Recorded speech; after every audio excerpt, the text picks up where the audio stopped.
Kvarði getur verið bara einfaldur kvarði eins og talnalínan, getur líka verið kvarði á hitamæli eða einhverjum öðrum mæli. Það er misjafnt eftir því hvar kvarðinn byrjar, hvort hann er bara plústölur eða bæði plústölur og mínustölur. En við setjum líka kvarða á línurit. Þá erum við með í raun x og y kvarða. Og við þurfum að passa að segja hvað er hér. Og þetta er yfirleitt tíðni eða fjöldi eða eitthvað í þá veruna.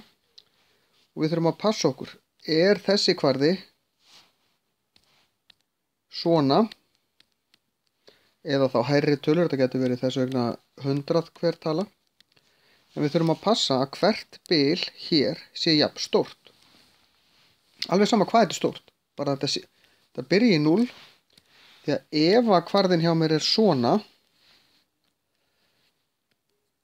hérna er 100, svo er hérna 110 og hérna 120, þá er hvert bil hér jafn stórt, er það ekki?